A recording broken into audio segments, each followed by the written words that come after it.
In northern Britain, haunted castles and hereditary apparitions appear to have lingered more persistently and to have had longer leases of existence than they have had in the less romantically inclined southern portion of the island. One of the most noted Scottish spirits attendant upon a certain family is that known as Pearlin Jean, so called from a species of lace made of thread with which this spectre is bedecked. Pearlin Jean's continuous and demonstrative annoyances at Allan Bank, a seat of the Stuarts, a family of Scottish baronets, are so thoroughly believed in and widely known that it has been found difficult to obtain a tenant for the place. Mr. Charles Kirkpatrick Sharp, the antiquary, has furnished the following explanatory account of Pearlin Jean's hauntings at Allan Bank, together with the cause of her doing so. "In my youth," says Mr. Sharp, "Pearlin Jean was the most remarkable ghost in Scotland, and my terror when a child. Our old nurse, Jenny Blackadder, had been a servant at Allan Bank, and often heard her rustling in silks up and down stairs and along the passages. She never saw her, but her husband did. She was a Frenchwoman, whom the first baronet of Allan Bank, then Mr. Stuart, met with at Paris during his tour to finish his education as a gentleman. Some people said she was a nun, in which case she must have been a sister of charity, as she appears not to have been confined to a cloister.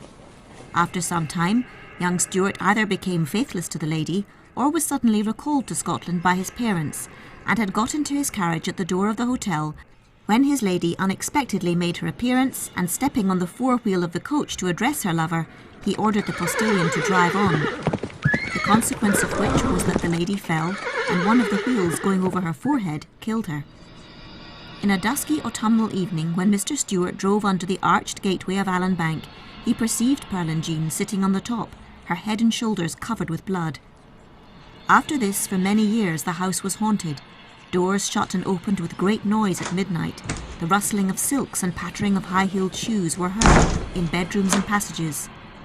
The ghost was designated Pearlin, from always wearing a great quantity of that sort of lace. Nurse Jenny told me that when Thomas Blackadder was her lover, I remember Thomas very well, they made an assignation to meet one moonlit night in the orchard at Allan Bank.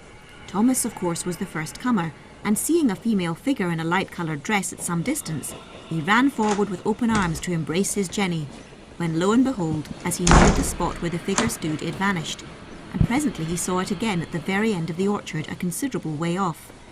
Thomas went home in a fright, but Jenny, who came last and saw nothing, forgave him, and they were married. Many years after this, about the year 1790, two ladies paid a visit at Allan Bank. I think the house was then let, and passed the night there. They had never heard a word about the ghost, but they were disturbed the whole night with something walking backwards and forwards in their bedchamber. This I had from the best authority. To this account may be added that a housekeeper called Betty Norrie, who in more recent times lived many years at Allan Bank, positively averred that she and many other persons had frequently seen Pearlin Jean, and moreover stated that they were so used to her as to no longer be alarmed at the noises she made.